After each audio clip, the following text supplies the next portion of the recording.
Tarek. Vale. Tarek, en el mismo sentido, queremos indagar un poco más sobre el rezo en el Islam, ¿no? De que tiene esa particularidad, ¿no? De que tiene como horarios fijos, ¿no? Sobre el rezo. Se cuantifica, ¿no? Que son 5 rezos obligatorios, hay rezos también voluntarios. Y también está el concepto de rezar en congregación, ¿no? Entonces, si podías un poco explicar más en detalle el significado de cada uno de estos, ¿no? De los tiempos, de por qué es la más importante rezar en grupo. Y si quieres añadir un comentario, pues es bienvenido. Muy bien, muchas gracias, Omar.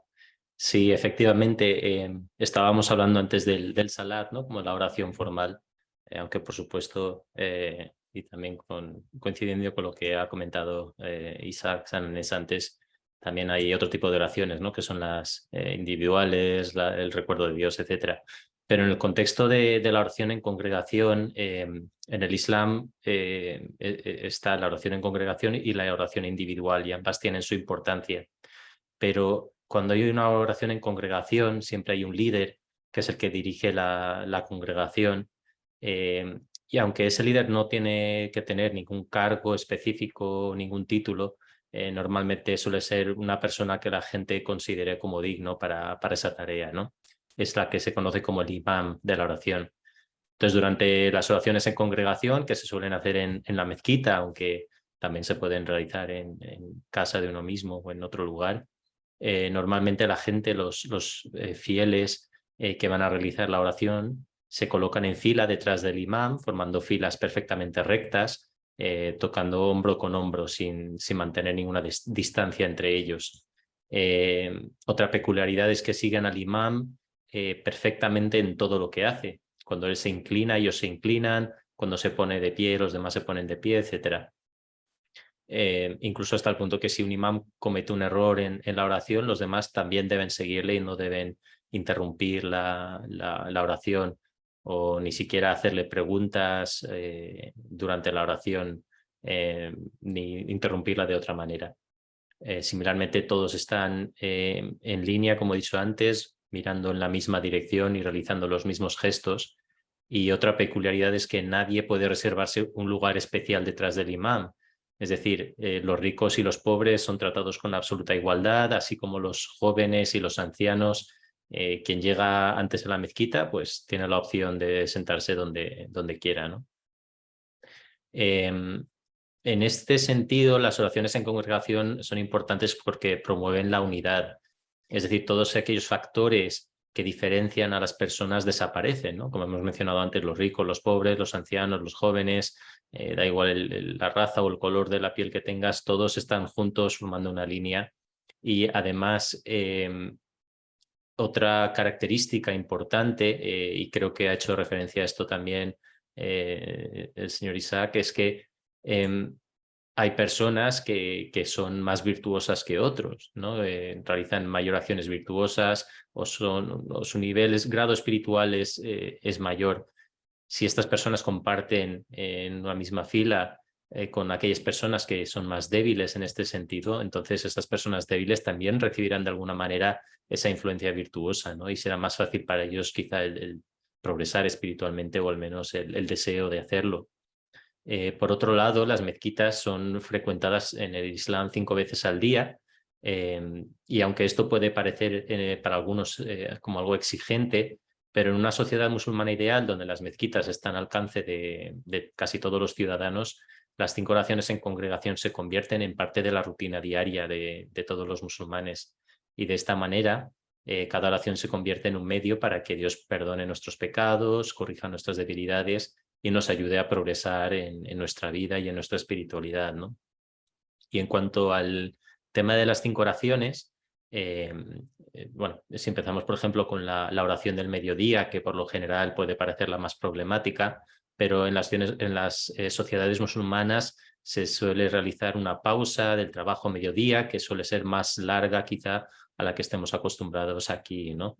Entonces no solo es una pausa para el almuerzo, sino que se amplía ligeramente para facilitar la oración.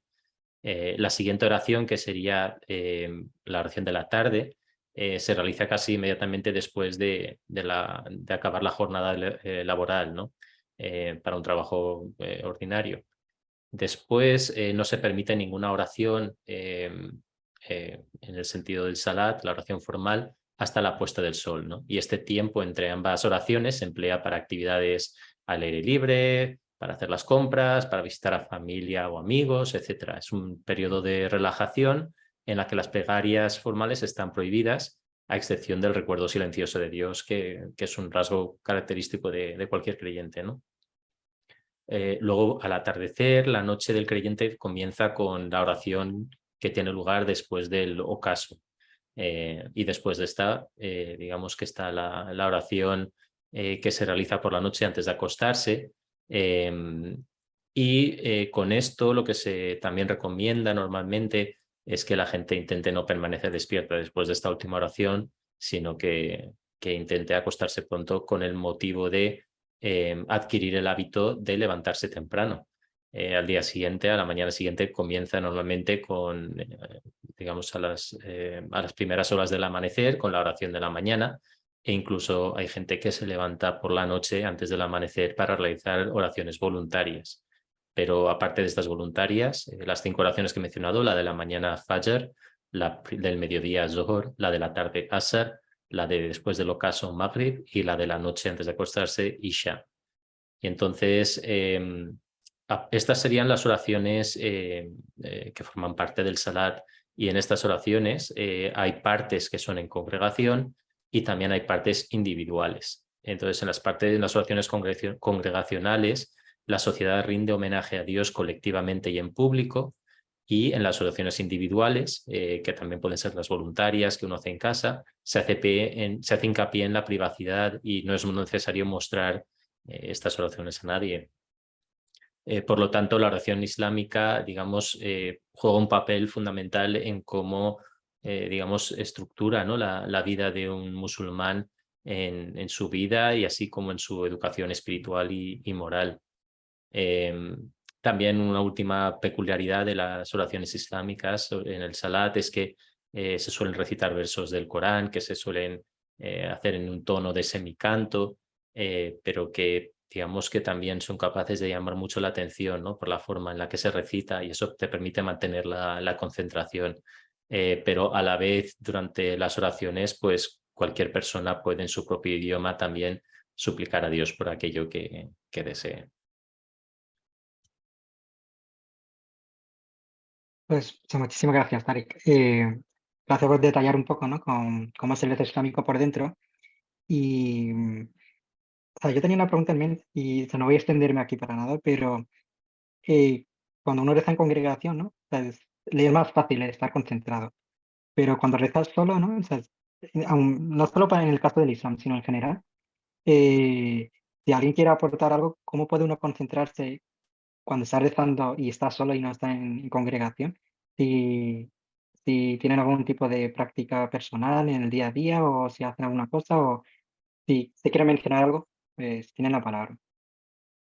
Yo creo que hay que entender que las oraciones individuales se hacen también pensando en la intención de que sea una oración más íntima con Dios, ¿no? O sea, hay ciertos momentos en nuestras vidas que hacemos actividades que disfrutamos haciendo en público, que de forma natural nos cuestan menos. Sin embargo, hay otro tipo de actividades que quizá nos cuesta más hacer en público y normalmente son las cosas que suelen ser más íntimas, más personales, ¿no? De hecho, fíjate, las oraciones individuales en el Islam no se hacen ni siquiera con tu pareja, ni con tus hijos, son completamente individuales, ¿no? Y yo creo que es porque esa persona en ese momento a lo mejor puede sentir más pasión en sus oraciones, si tiene alguna cosa que le esté produciendo angustia o algún sentimiento de necesidad de a lo mejor desahogarse de alguna manera, ¿no? O simplemente demostrar un agradecimiento por alguna cosa que realmente le haya causado felicidad. Esos momentos, si se hacen cuando estás solo, suele ser mucho más poderosa el efecto que tiene, más que si estás en público con otra gente, a lo mejor hay más ruido, etcétera, etcétera, ¿no? Entonces yo creo que si lo entiendes así, posiblemente quieras incluso aprovechar para realizar más oraciones de las que son obligatorias para poder llegar a hasta ese nivel. Pues muchísimas gracias.